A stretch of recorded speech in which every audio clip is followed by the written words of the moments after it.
Welcome to the 8:30 Live. It has been a long day. I'm rather tired. But not because I was outside, actually, because I was doing work, and YouTube just kicked in, so I got to do it again. Hello, everybody, and welcome again to the 8:30 Live. I was just saying I'm a bit tired today because I was doing a lot of work, and it's also why I'm a bit late. I got what I was doing.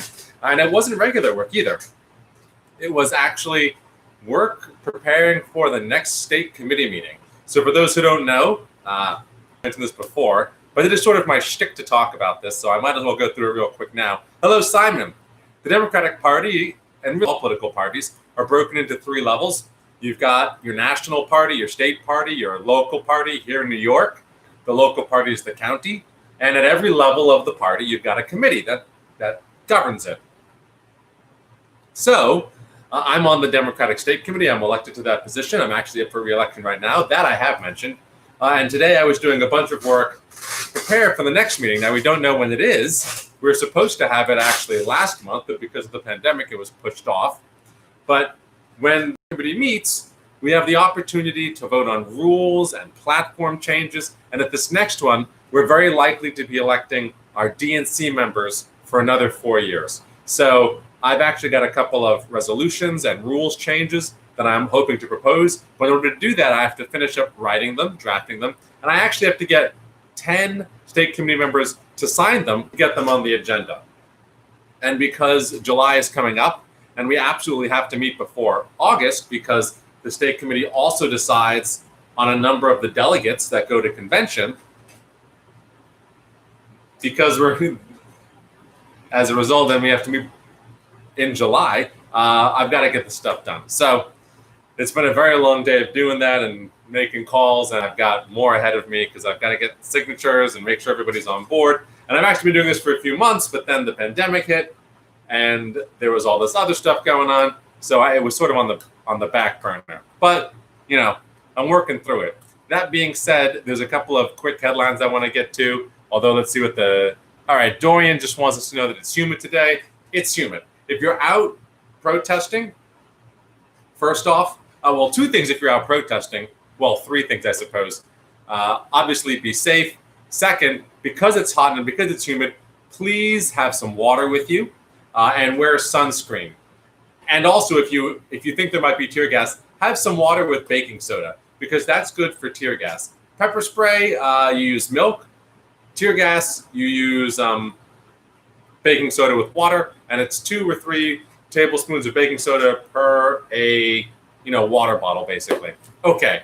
The other thing I would like to add, if you happen to be protesting, is I made some do-it-yourself flyers with all the information you need to hand out about absentee balloting. Now, we discussed this briefly yesterday, but I think I'll just cover it again today. Absentee balloting, the deadline to request your absentee ballot is June 16th. We're 10 days away from that deadline. And then once you receive your absentee ballot, you need to mail it in the day within or before June 22nd. So that's the day before Election Day. You can't mail it in on Election Day. You have to mail in your absentee ballot by June 22nd. So I made a flyer so that you can just print these out at home. You can cut it up. It's 6 handouts per page, per a regular page. So they're small. You just pass them out. It tells people how to order their absentee ballot online from their phone, or to call and request their ballot if they have any questions, and then gives them the information on how to cast their ballot. So if you want that, you can just scroll down on my Facebook page or on my Twitter, and the graphic is there. Please feel free to just open it up and print it out. And when you go out to protest, hand it around to the folks next to you so that they can make sure that they are not just walking around in the heat, but voting and getting folks elected in the primary who will make a difference in office. Speaking of which, speaking of folks in office and legislative change, we actually have some news on the gigantic Albany police reform proposal that's supposed to be dropping on Monday. I really want to put giant reform in quotation marks because we'll see what actually comes out. As of this moment, I am really, really not impressed by what our legislators and our governors seem to have come up with to address the crisis of the current moment. So why don't we just take them one? There's four 4 planks in this thing. Why don't we just take them one at a time, talk about what they mean, talk about where they might fall short, and then talk about some other things that the state could add to this and hopefully will add. So first, you've got your say their name legislation. Now, it's not clear what this is, but it seems to be a reform of 50A and referring to the say their name of bad police officers. A bit of a mixed metaphor there, but doesn't matter. The point is that repealing or reforming 50A is absolutely critical. For those who are unaware or haven't seen, our discussions from previous nights, 50A is the law which conceals the records of first responders in New York, which includes police officers and includes their disciplinary records. And because their disciplinary records are concealed, it means that nobody can know if a police officer has a record of complaints or of reprimands. So it's extremely important that this information be made public. And one of the big issues with Andrew Cuomo in the past week has been he has said he's for reforming 50A, and every time he connotes what type of reform he's for, it gets a little bit weaker and a little bit weaker and a little bit weaker. So I am not really sure what to expect from this say their name legislation. I do know that I am heavily in favor of a full repeal of 50A, that there is a bill sponsored by many, many legislators in Albany that fully repeals 50A, and that this doesn't look like it's a repeal of 50A, because then they would have said repeal 50A as opposed to trying to come up with some sort of rally around the legislation name, like say their name legislation. They would just say we're repealing 50A. So for me, this is concerning. And to give you a sense of where the governor's mind is, he has said that he only thinks disciplinary records should be available if there's an investigation going on. So basically, you can know about an investigation, but maybe the previous disciplinary records aren't available to the public. You're only allowed to see, it's only discussed and only public what current investigation is ongoing. And it's not even clear that that investigation will be publicly accessible after the investigation has passed, although I suppose it'd be hard to conceal now because of the internet. But that being said, that would be 2 really powerful ways to water down a repeal of 50A, to reform it so that it only applies to a very narrow use case or for a very narrow time period.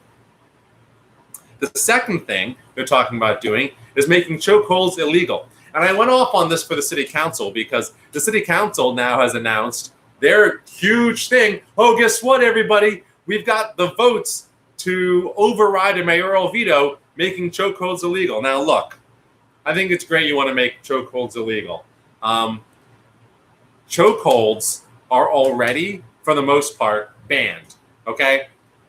Making chokeholds illegal probably doesn't change that much. For example, the chokehold that killed Eric Garner was banned at the time of its use. So in order for chokeholds being illegal to make a difference, one, you have to make sure that that's enforced. And our big problem isn't that what police do is technically illegal, it's that it's technically not enforced. And then 2, you have to stop police from using chokeholds whether they're illegal or not. So like the idea that these maybe there are some chokeholds that aren't banned, but the more lethal chokeholds are already banned. And so banning all chokeholds, I don't really see that as a huge step forward. And I think, maybe the biggest component of this is, and we said it last night, 2 nights ago, banning chokeholds is not a systemic change, okay? It doesn't lead to any sort of systemic difference. It is a policy difference that affects a narrow subset of policing and does not mean anything for the larger, broader perspective on law enforcement. Okay, so what about number 3? Item number 3 is making 311 calls that are falsely reported and have to do with race or a protected class like religion, hate crimes. And this is really about the Central Park incident. And also, as far as I'm concerned, has nothing to do with systemic change. I also don't think it would get used that much And I don't know how many times, I honestly don't have any stats on how many 911 calls are made, which could be classified as false and are explicitly about race. Nor do I know, nor is it clear what the interaction of these two things would be. But, this seems to me, on the face of it, and I guess we'll have to wait to see the actual language of the bill, it seems to me like it's overbroad. And the problem with something being overbroad isn't that the intention is bad or that we are necessarily worried about too many people getting caught up in it. It's that if something is overbroad, the courts are going to say this is basically meaningless. You can't, so basically, if you're like, I wasn't going to use like curfew as an example, but the sort of like the fact that that something that's so broad allows for picking and choosing and arbitrary enforcement.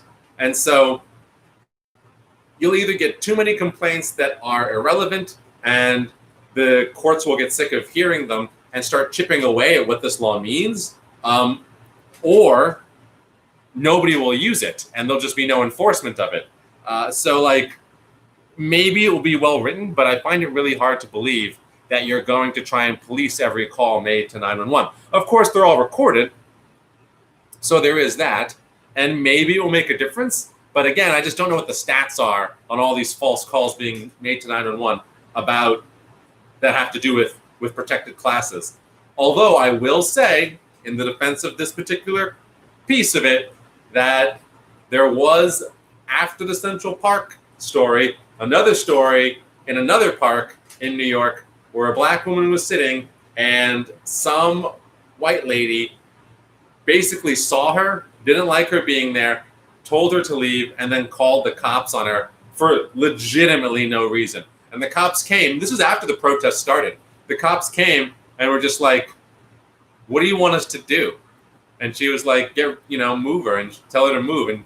And they were just like, "We can't move somebody who's doing nothing in a public park." So, I'm not saying this stuff doesn't happen. I'm just saying I don't have the stats. And there are risks with having overbroad legislation. Although now that I think about it, because all 911 calls are recorded, at least the evidence on one side will be pretty solid. What you'll really need to do then is somehow have evidence of what's going on while that call is being made, but maybe the phone camera thing resolves it.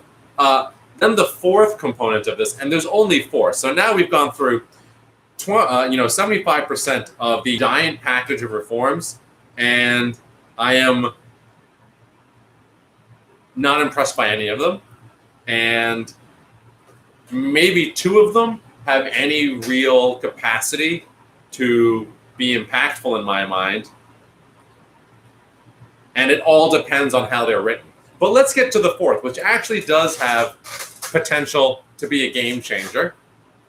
And that is legislation to have the Attorney General basically be the police cop. Now, for those of you who know The Simpsons, you'll know that once upon a time, there was a pitch in one of the episodes for a TV show for police cop. But this is not that. This is not the government making the Attorney General into a Fox sitcom. Actually, it was supposed to be a crime drama, and then it became a sitcom, which made Homer's life very difficult. So he had to change his name to Max Powers. It's a really good episode. You should check it out. But this is a piece of legislation that would make the Attorney General of New York State basically the investigator and oversight in police complaints. So you might remember that I had suggested that once you repeal 50A, you create a task force to investigate all of the newly public disciplinary records of police officers. And that's sort of what this is getting at. It's not clear how it combines or interacts with the Say Their Name legislation, which looks like it's some sort of reform of 50A.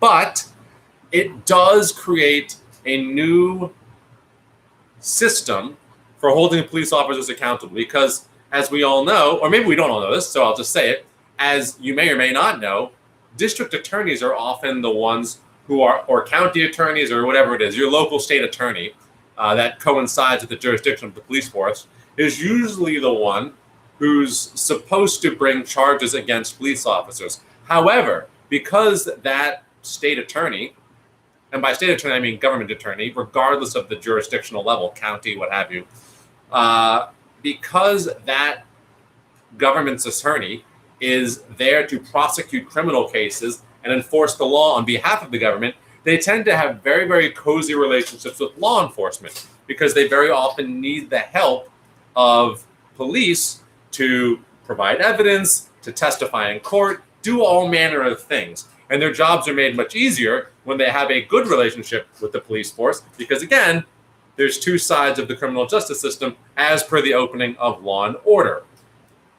If you're unfamiliar with it, just look it up.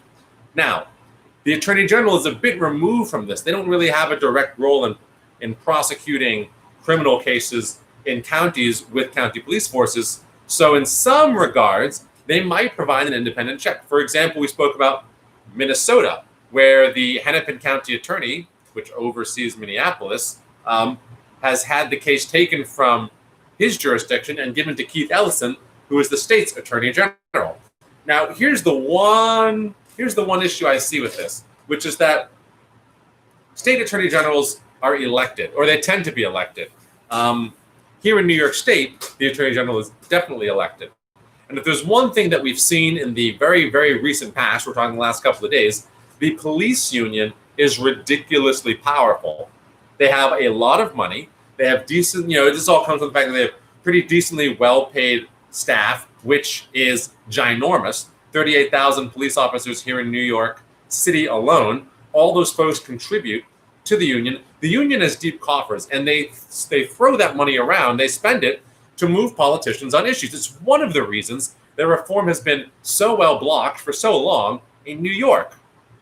Even though it's often considered a progressive city, a progressive state, the police union is really capable of mustering a lot of resources, and not just money, but also all of the members that it represents. So 38,000 police officers. Then you have to think about the parapolice organizations that vote in sympathy and work alongside. So we've seen other first responders like fire departments stand in solidarity with police officers who have been suspended from their jobs for blatant acts of violence. We'll get to that in a second because that's what's going on in Buffalo. You've got your prison guards, your other criminal justice system folks who are all voters, who all have money and are all sort of in an ecosystem which wants to stymie reform. That would hold another aspect of this criminal justice system accountable, or first responders even, because in some regards, in some places, you've got the firefighters jumping in on this as well. So all of that is to say that because of the Attorney General being a directly elected official, that is somebody who might be susceptible to influence from these unions, from these very powerful constituencies. And so I think it would be a little bit better to try and find a way to create a completely independent organization that would do these investigations and then recommend actions to the Attorney General or to the Internal Affairs Division. So that is sort of how the CCRB works. The CCRB, the Civilian Complaint Review Board, is an independent organization with appointees from the mayor, from the city council speaker, and from the public advocate. And this is unique to New York City. But an entity like that is, yes, beholden to politicians, but insulated from the direct electoral power of police unions and such. So in that regard, I think that piece of legislation could be quite large. It could be very meaningful, but over time, as the zeal for accountability erodes, I think you might see that the efforts of an attorney general who wants to play nice with the police unions and other related unions, you could see that person's oversight erode as well once public attention is somewhere else. So this is Albany's gigantic master plan for solving the problem. Like I said, I think it's completely lackluster. Here are some other things Albany could do. One, obviously repeal 50A entirely. We've spoken about it. Make this stuff accessible to the public, and not just the public, but accessible to organizations that do oversight of the police and such. They could change the way that police are funded here in New York State. The federal government gives a lot of grants through the state for policing, and the state then could take that money and attach strings to it before handing it out to localities. The state could also pass lots of laws regarding use of force. They could tackle things like qualified immunity. They could, again, create an independent oversight entity that works in conjunction with the attorney generals, and they could enshrine in law independent prosecutors in cases involving police. This Governor Cuomo has made an executive order, I believe, requiring that in New York, but I don't think it was ever made into actual law. And that's something, whether New York has it or not, if we do have it, that'd be great. But that's really something that needs to be enshrined in law everywhere. You want independent prosecutors in the case of police misconduct, because, as I mentioned before, when you have your county attorneys or your local government attorneys prosecuting these cases, these criminal cases against police, it really puts them in a bind, because they also need to be friendly with the police for their regular work of criminal prosecution. So there are actually a lot of things that the states could be doing, and I really don't think that this sort of meets the bill. They can also do things like outlaw tear gas, create standards for the issuance of curfews, require police officers, and we spoke about this the other day because it was a really big thread on my Facebook when I made the post, but require police officers to have certain certifications in order to possess firearms or take command of units, like a master's of social work or equivalent certification.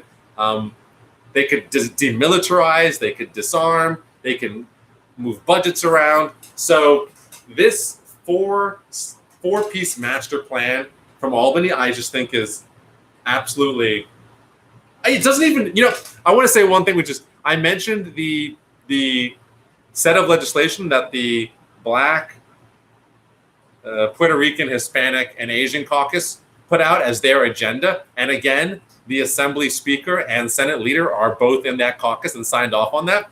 They had like 10 bills that they were going to pursue, and I don't see it.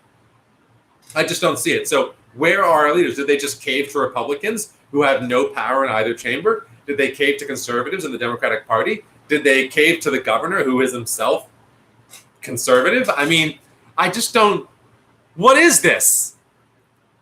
Any event, we'll see what happens on Monday. Maybe there's more. Maybe this was just a teaser. Maybe we're going to get like 8 things. That would be cool. In any event, that was just a preview of what we're told is happening. Now, speaking of Buffalo for a second and sympathizers with the police, I do want to say 2 things about Buffalo. First, it was reported that, if you haven't seen it, there was an incident in Buffalo where police officers pushed over a 75-year-old man who just tripped and fell to the ground, cracking his skull, began bleeding from the ear, and is now in serious condition. Now, whether or not you want to say it was an accident and he tripped falling backwards, watching the video, there is absolutely no reason to have pushed him in the first place. Literally, he was talking with an officer, sort of blocking his path, and another officer comes up and just shoves him pretty much as hard as he can. And so, is it possible he could have righted himself in another world? Yes, but that's not what happened. And we went over the difference between first degree, second degree, third degree murder and manslaughter. And if he died, that would be a great case of involuntary manslaughter. And or third degree murder, which I don't think we actually have here in the United States. But it was absolutely egregious the way this officer behaved. There was no need to use that level of force, I would say absolutely excessive force. In any event, catching up to what new developments are and what needs to be said, that officer was suspended. Actually, two officers were suspended. One who was having the altercation with the old man, and then the second who shoved him. So they were both suspended, and as a result, 57 riot police officers resigned their posts. Those 57 riot police officers, as they walked out, the fire department union, the firefighters and other police were like there to greet them and give them a big hurrah. So that that really speaks to like the solidarity amongst these first responders. And I suppose it's built on the idea that, oh, we all put our lives on the line for the public. But I'd say the big difference between firefighters and police officers is firefighters are not just firefighters are putting their lives on the line for the public, but police officers are also killing people. So you can put your life on the line for the public, and props for that. Massive respect. I think that's great, and it takes a lot of courage, and that's a huge sacrifice for lots of families. But if you're also killing people in the name of the public, it gets a bit more complicated. In any event, that speaks to that sort of union solidarity, and like those are pretty well compensated public sector unions with lots of members, lots of voting power, very active in politics, tend to have very vocal union representatives and large PAC bank accounts for their unions. The second thing to point out, I want to talk about the mayor of Buffalo just for a second, Byron Brown, because I had forgotten that Byron Brown is the mayor of Buffalo. Now, Byron Brown is a black guy. I've met him. He used to be chair of the New York State Democratic Committee, of which I'm a member, which is sort of how we started today's live. But I want to talk about Byron Brown for a second, because Byron Brown went on TV, I think this morning or yesterday, after the suspension, after everything started to go down with this elderly man, to make the case that this elderly gentleman of 75 was a massive instigator of violence, that he was one of the ringleaders of getting people to light things on fire and stay out after curfew and violently demonstrate, and that he would not support the firing of these two officers and that they deserve due process. Now, I absolutely agree. Everybody deserves due process. Everybody is innocent until proven guilty, and that's in a court of law.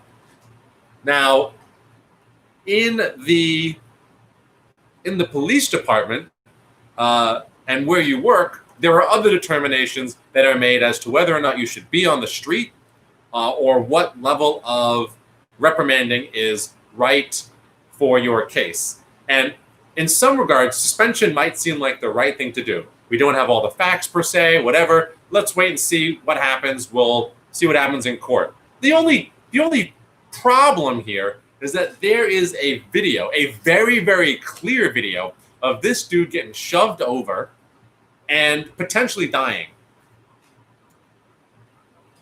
Whether or not you want to put the cop who didn't push this dude on suspension, I guess maybe I can get behind that. But the guy who shoved him, that is just such a misuse of force, such poor judgment on behalf of an officer of the law, that I really think his superiors should take that a bit more seriously.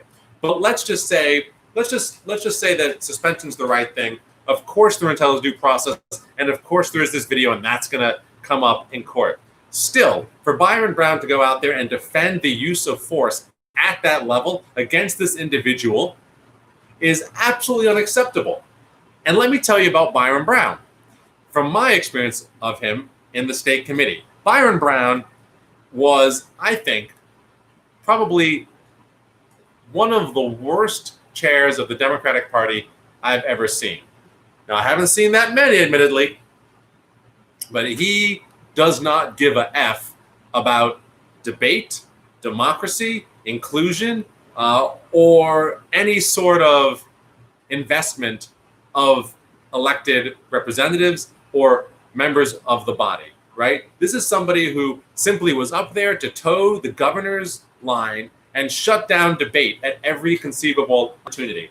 There are many videos of me, myself, going up, making points of order, and him trying to talk over me or shut down my requests, all within the rules of the Democratic Party, which brings us to the next and most important point. Byron Brown doesn't seem to care much about the rules at all. He simply does what he thinks is politically expedient for himself. In the case of the Democratic Party chairmanship, doing the governor's bidding and overriding everybody else, regardless of whether or not they're within their rights. He has no respect for it. Now, I want to tell you how Byron Brown's chairmanship ended, because I think it's important. It's important for folks to know this, and it's important for folks to know what the consequence of these actions are. Byron Brown resigned after an election for state party leadership that could only be termed improper, all right? There was an election for state party leadership. There were objections from the floor, and under Byron Brown's watch, even though he wasn't chairing that meeting, under Byron Brown's watch, that meeting was illegally adjourned. Now, we can ask, perhaps, why Byron Brown wasn't even chairing that meeting as the chair, but that's another matter. He resigned before the next meeting because there was a movement by progressive state committee members to potentially sue the state Democratic Party as a result. Once he resigned, it just so happened that a seat on the Democratic National Committee from New York State came open because somebody passed away, which is sad.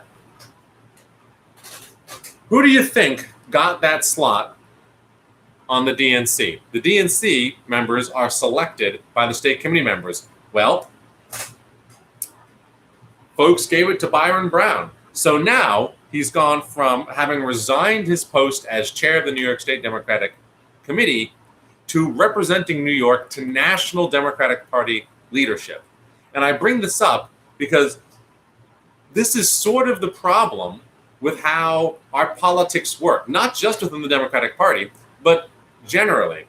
If you mess up in one place, you can just move to another place, and you can even move up in the ranks as a result. Now, one could argue whether or not a member of the DNC is more or less important than a chair of a state committee, particularly because chairs of the state committee are automatically super delegates and on the DNC.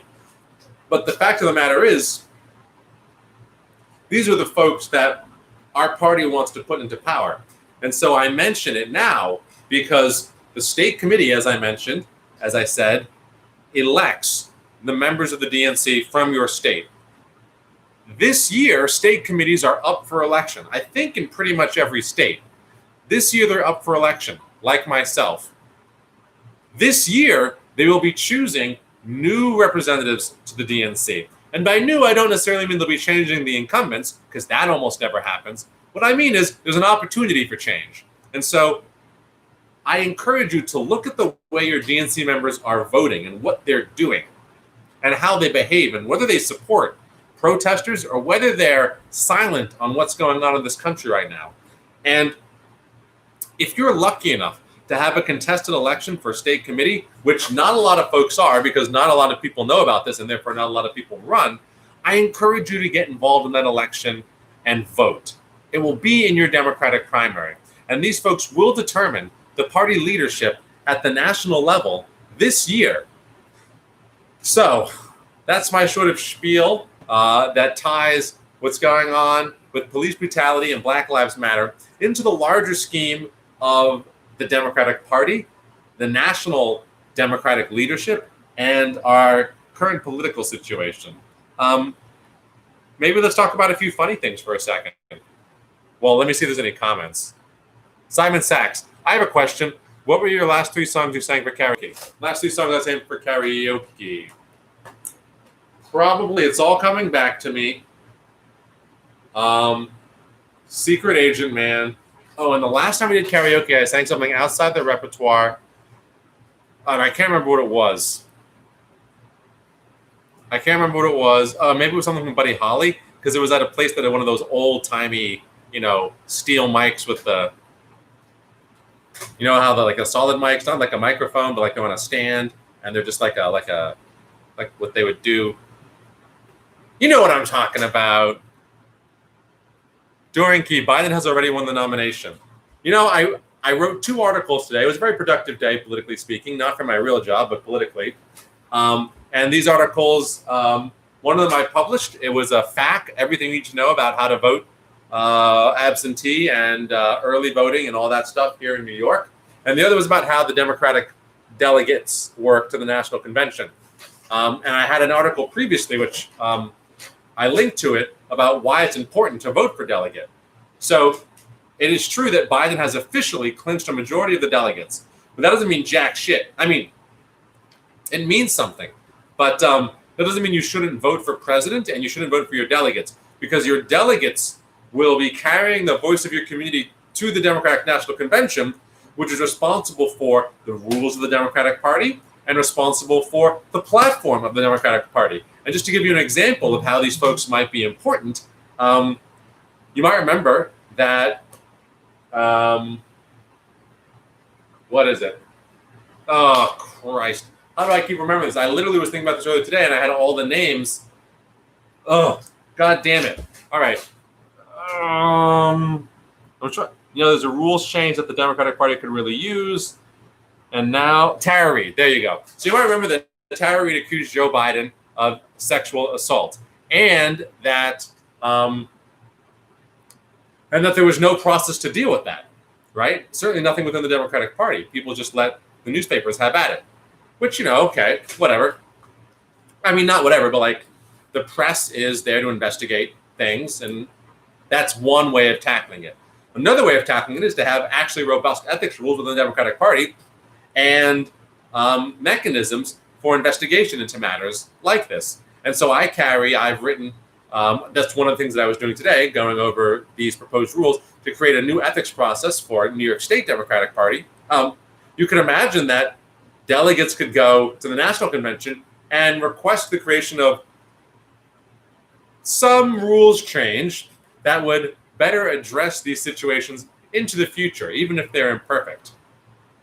So that is one reason you vote for delegate. You might also vote for delegate to say, send folks who care about what's going on right now to add to the Democratic National Party platform that the Democratic Party stands with protesters, you know? So that's why you vote for delegate, and that's why that's separate from the vote for the presidential nominee. Now, I do want to say I had forgotten Tara Reade's name, and I'm sorry about that. I had also, several days ago, been listing off, somebody asked me who my favorite organizers in American history were, and I had really forgotten one. You know, I had put on the spot, it was difficult for me to come up with them, and I believe I had said folks like MLK and George Washington and Harriet Tubman, but you can't see it in the Facebook Live video because the camera angle is too narrow, but in the YouTube angle, you can see over there that I've got actually a picture of Shirley Chisholm on my wall. And so if I had been looking just at the wide angle shot for the YouTube, I would have seen over here just something I've got hung up. It's got birds on it. And then over here, I would have seen, Shirley Chisholm. So Shirley Chisholm is definitely one of my top American organizers of all time. Michael Kaplan, how do you get your hair to move? Do you have a special treatment plan? Get it to move. You mean misbehave? It's heavy now. I'm really looking forward to when it's long enough to ponytail up in the back just to get it off. And then when I can samurai it, Samurai. I did this once in college. My hair got real long. It looks cool when it's like all good and pulled back and I got the top knot. I look super duper Asian. James King, freshly shaved Benjamin. I did shave today. Yes, thank you for noticing. Do I look younger? Do I look fresh-faced? I feel like I've aged in the last couple of months. Deja Levy. Ooh, see more. I have multiple friends whose husbands are cops, and whenever I post anything about repealing 50A, they're concerned about public records being revealed, which includes personal information like home addresses. You can tell them that is not a real concern, because there are other laws which protect that information.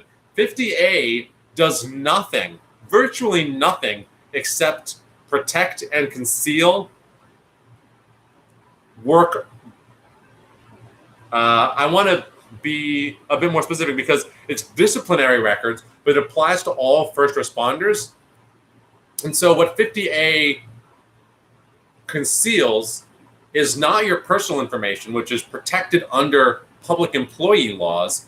It protects your work record, okay? And in this case, and I think in most cases, your work record should be public. I read an article once, I can't remember even why 50A was passed.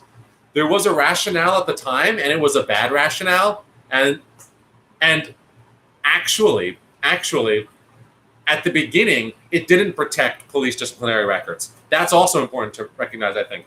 At the beginning, 50A didn't protect police disciplinary records. There was a court case and an argument made by one of the administrations, I can't remember which one it was, when somebody requested police disciplinary records, that 50A covered them, and the court decided in favor of the government, which expanded the purview of 50A. So not only are there other laws which ensure that personal information won't be released, but 50A was originally crafted in such a way that it didn't even deal with these police disciplinary records. Deidre Levy, what could be done to protect family addresses? As I mentioned, family addresses are entirely protected, as are phone numbers, names of family members, etc., etc. Michael Kaplan, was a de Blasio veto expected on the chokehold ban? I honestly don't think so, but you never can tell with that idiot. Julianne Ballington, presumably railing against Andrew Cuomo. He doesn't give a damn about repealing 50A. He has said that 50A doesn't prevent mayors from releasing their records. If he was going to repeal 50A, he wouldn't have said that. He's a disgusting liar. I suspect lobbyists go to him. Suspect? No, that's a fact. We need to find a better people to run against him and his ilk. We tried. Listen, I endorsed Cynthia Nixon, and I was not a huge fan of putting a celebrity in office just for the sake of having a celebrity there. I oppose that sort of thing generally. But Andrew Cuomo's terrible, in my opinion. I know there's others who like him. Dorian Key, is the curfew ending tonight or tomorrow night? Tomorrow night. It goes through the evening of the 7th to the morning of the 8th. Julianne Ballington, the only reason we know the Amy Cooper phone call went down the way it did was because there was video. If there isn't video, then we don't have, quote, proof, the same problems of bias. Indeed. This is probably referring in reference to the, one of Albany's giant legislative proposals, or really the governor's. I didn't see this coming out of the legislature, but the governor was making big hay out of making false 911 calls that have to do with race, hate crimes. But again, how are you going to prove these things? Anyway, I think that's rather performative. Dorian Key, 6/8 at 5 a.m. And Deidre is right.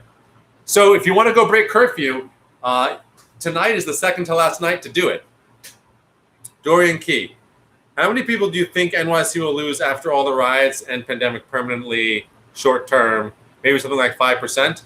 We're down 5% right now, and in the long term or the medium term, I suspect probably like 0. I mean, I'm a New York City optimist, but people thought New York was going to die when New York actually died and went bankrupt in the 70s, and gangs roamed the city. At the end of the day, it kind of works out like this. If you care about the environment, if you care about other human beings, if you care about fun, if you care about creativity, if you care about artistry, if you care about productivity, if you care about the arts, all these things are facilitated by human contact. At the end of the day, building more densely is the best thing for the planet, and people being in contact with each other is the best thing for people. The United States has a lot of land, and yet cities have continued to thrive. All over the planet, cities have continued to thrive. And so, in my opinion, I don't think we're going to see the death of the city because of any of this, even with remote work. Because at the end of the day, let's just face it, like, if you're a single person, it sucks being in the middle of nowhere. You want to be around other single people. And so cities will probably always be, because there are things you can only do, just to be clear, there are things you can only do in person. Cities will always be a place for young, vibrant folks to go. And that is a lot of what powers New York City. And then on top of that, all the creativity, all that stuff, like that concentration of energy simply breeds more productivity, more creativity, more innovation. And I just don't think cities are going to go the way of the dinosaur. Will New York City's population decrease in the short term? Probably, but we'll all get over it. I don't think Tokyo's going to implode or anything. Like, we'll figure it out. Will property values go down, though? That's another important question. And this might be the time to buy, or at least get your rent down a little bit. I got to plug my computer in. Oopsie. Julian Ballington. His IG says he wants to outright ban 50A. Who is he? Are you talking about Andrew Cuomo? Because that'd be great. But Julianne goes on, I won't believe it until it happens, though. Neither will I, considering that he seemed to have walked back his desire to repeal 50A almost immediately after he said we should do something about 50A, and that this new piece of legislation, the Say Their Names law, is not openly a repeal of 50A. It is instead a name for a new piece of legislation. And usually if you're going to repeal a law, you just say, we're going to repeal it. But we'll see.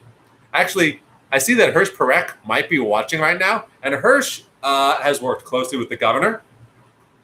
And I am curious, maybe he'd like to weigh in on where the governor stands on the repeal of 50A at the moment, and what other legislative pieces we might see coming from Albany. I discussed the four that were mentioned, which are, also for folks who just tuned in, we did a little review of them. So you can go back and watch that if you want. It's sort of now probably somewhere near the first 25% of the show.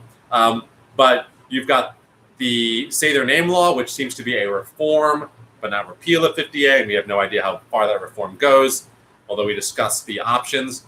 You've got the false 911 calls having to do with race will become hate crimes law. You've got the banning or illegalization of all police chokeholds. And you've got what I consider to be the only truly big one, making the Attorney General an investigator and oversight provider of police misconduct. But that being said, again, devil's in the details, and I went over a lot of reasons why that could have problems, given that the Attorney General is directly elected and therefore subject to lobbying by police unions and other first responder outfits. Just to see if Hirsch commented. Nope. Okay. So let's go and read the next comment, which is Dorian Key. EU is finally opening up and will allow international travel starting next month. When do you think international air travel recovers? By the fall or winter? No. Michael Kaplan, please don't say master plan. Grand plan? Amazing plan out of Albany? And to be clear about what my answer to Dorian Key was, I don't think it will recover by winter, air travel. I don't think that's going to get big again for a little bit. Which not say that it will never recover. Certainly it will. But I don't think you're going to see a rebound by the end of this year. But stocks will start going up again because people will anticipate, once all of the clamor has died down about the pandemic, people will anticipate folks getting back into airline. And so they'll start buying up the stock in anticipation of increased revenues. Simon Sachs, the curfew should be like the War Powers Act. If a curfew goes more than 7 days, the legislature must give consent. Not a bad idea. Although I would say, even if it goes, I would give it a shorter time frame for a curfew, maybe like 3 days to sunset every 5 days to be reordered by the legislature. Dorian Key, you know a ton about local interdemocratic party procedure. Do you know a lot about the R's as well? They're basically the same. And the reason for this is that the way state party organizations are constructed is actually in state election law. So they're created by the exact same set of laws as are the county committees. So the Republicans operate in exactly the same way, as do all the other official political parties in New York and in whichever state you happen to be. So the answer is yes. Now their bylaws might be different. That's possible. But there's only so much wiggle room that you can get away with in the bylaws. Julian Balloting, you could just shave it. My hair? I don't think so. I love my hair. My hair is like my favorite thing about me. I love the color. I love the texture. No, never, never. Plus, I have a gigantic head. Do you know what my head would look like without this hair? Big. I mean, this is not a small brain. Julian Balloting, I like Cynthia Nixon, but we need someone else, a reformer who is known and possibly an elected. Yeah, we need somebody who is knowledgeable about the actual job of governor, knowledge about how state government works, knowledge about how legislation works, and ideally a reformer. But there's not that many people who fit that bill because it's difficult for reformers to get elected because machines are always trying to take them down. You know, spending money against them, maligning them in the press, you know, mudslinging, whipping voters, suppressing turnout, disenfranchising voters. I mean, just look at Bernie Sanders, man. Just look at anybody who threatens the prevailing power structure. It's hard, and the machine holds no punches. There's no chokehold bars for the machine. I'll say that much. That being said, who would be a good one? Well, I wanted Gail Brewer to run for mayor, but she's not doing it. Ben for blank in blank. I don't know. This is Mad Libs. Fill something in, I guess. I'm taking suggestions from folks if that's what they want. Let's see. We've got state assembly, state senate. That's all up in 2022. We got city council. Those are the odd years every 4 years. So that's 2021 and 2025. So, you know, think about it, folks. Julian Balloting, you're ahead without the hair. Ha ha. In any event, we have now covered all the comments, and we're at 52 minutes. So normally I'd be like, we've done the thing. But I do want to say, I want to cover one more hilarious thing, which is Donald Trump went to a swab factory in Maine recently. And for some reason, the company reported that it was going to have to throw out all of the swabs produced that day. Why, you might ask? Well, again, the reason wasn't given to the press. But as it turns out, wherever you make sterile swabs, you need to have a pretty sterile environment. And that means everybody has to wear a mask and hairnet.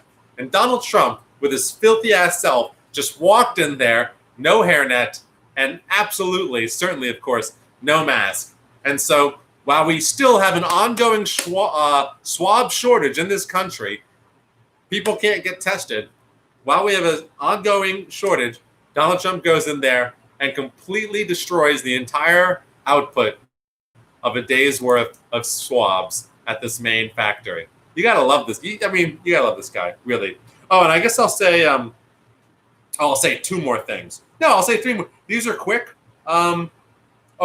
Four more quick pieces of news to round it out. Then I'll take whatever questions might remain. But first, Senator Chuck Grassley. You might remember that Trump has fired now 5 inspector generals, the oversight mechanisms in the executive branch for the federal government.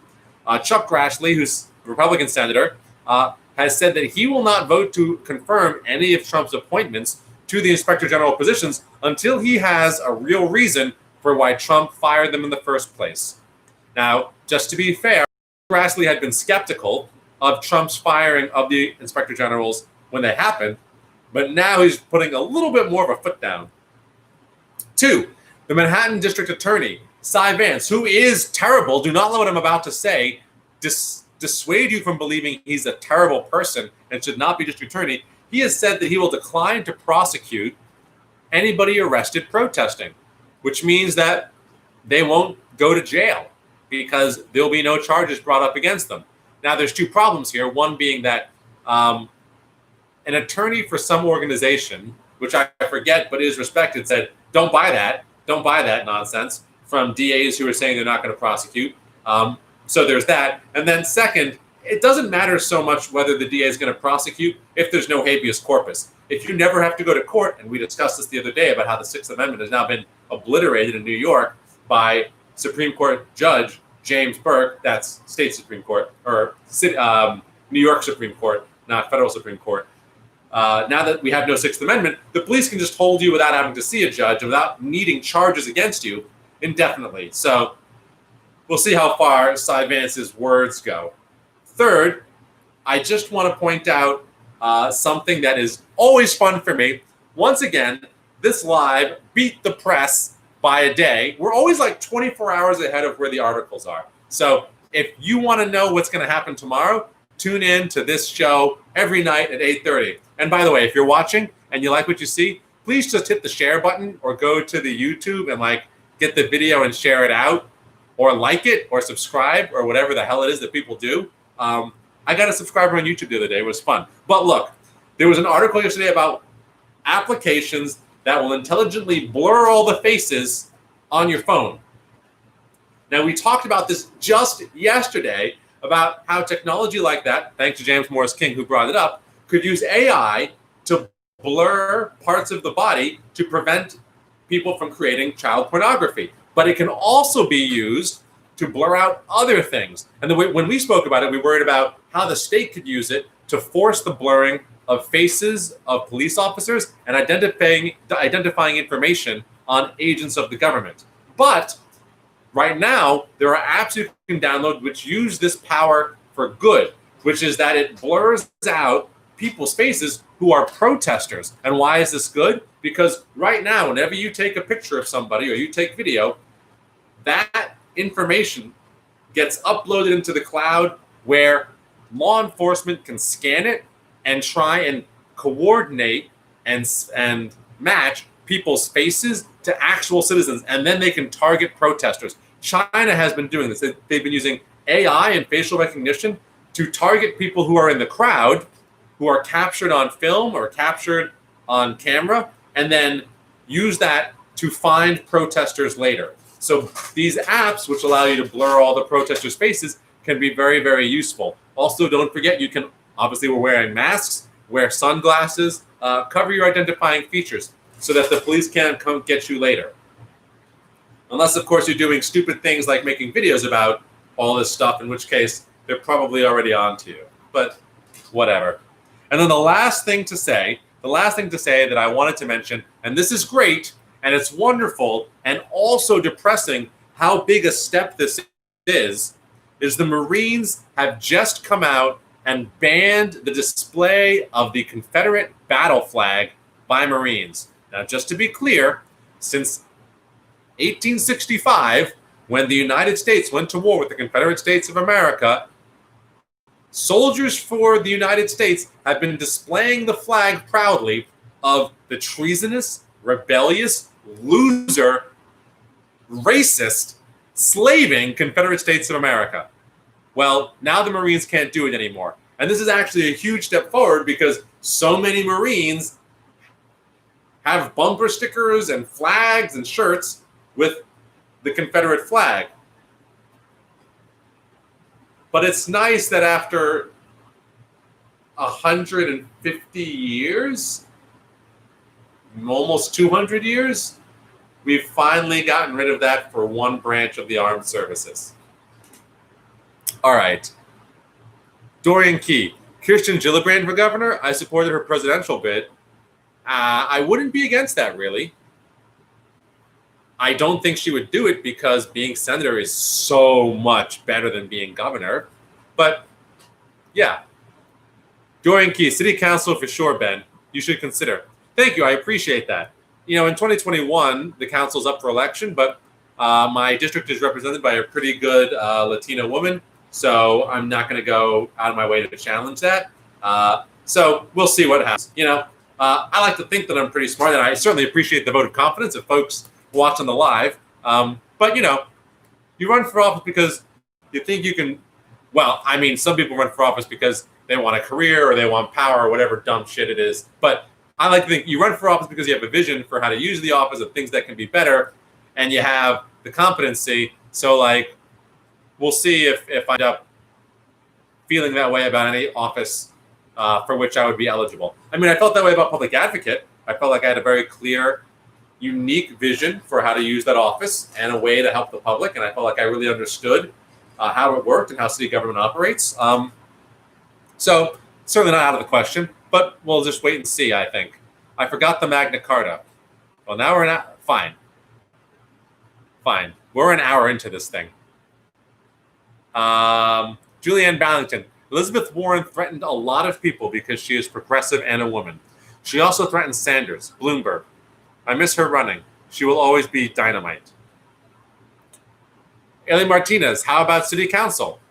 It seems like the push is for city council, but that won't, I mean, unless I want to go challenge some people who are not terrible, that will be quite the wait. Ben for MSNBC host in 2020. Now that'd be great because I'm pretty sure they're well paid, and I would love to make an income just doing what I love and talking. Also acting.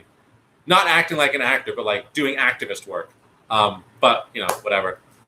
Who do you like for Queensborough president? Asking for a friend, lol. Who do I like for Queensborough president? We'll have to come back to that tomorrow. Michael Kaplan. People seem to want you on the city council. Yes, it would seem that way. Aren't there term limits on city council? 2 terms of 4 years. And as I mentioned, my city council member is running again. She is in her first term right now. There's a district very close to me, but I'd have to move to get into it. And the person running, who's one of the people running, has it pretty locked down. And he happens to be a friend of mine and an ally. So I would not want to be a dick. It's also been suggested I move down to Chinatown, which is very close to me as well. But my very good friend ran there and almost won 3 years ago, and he's running again, and he's been doing a lot of work, and that would also be a super dick move. And so I don't want to be in city council more than I don't want to be a complete asshole, which, is rare amongst politicians perhaps, but there you have it. Michael Kaplan, is she still eligible? Yes. That would be Carlina Rivera. But if you look up her record and she's terrible, let me know. I'm telling you, as far as I know, she's not. But if you find something, let me know. I guess. Julianne Ballington. Interesting fact: what everyone thinks is the Confederate flag is not the Confederate flag, but actually the Virginia battle flag. Which is why I said the Confederate battle flag. It didn't gain popularity until after the Civil War, I think. Yes. Julianne Ballington, I'm telling you not to run for the city council. Thank you. All right, I'll take your advice. You're like living in North Carolina or something. But all right, I'm not planning to run for city council as it stands. So you win that one, I suppose. What was the thing? Oh, yeah, the Magna Carta. Okay, Dorian, you win. Okay, everybody. For those who are unfamiliar, we've been reading through some of the foundational documents of Enlightenment thinking that influenced the founding of our country. The first one we started with is the Magna Carta. And we are maybe 25% of the way through this thing. Now, I'm not going to rehash all the stuff that we have been through already, but just to summarize, there was the opening part where everybody named themselves. That one at the back of the Constitution, but it's at the front of the Magna Carta. Then there were some rights for lords. Well, everything's about rights for lords. There's no rights for people here. If you're rich, it's a pretty progressive document. All right.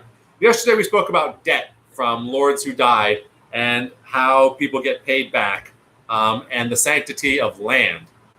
And also, they called out Jews specifically as being moneylenders, but whatever. It's 1215 in England. All right.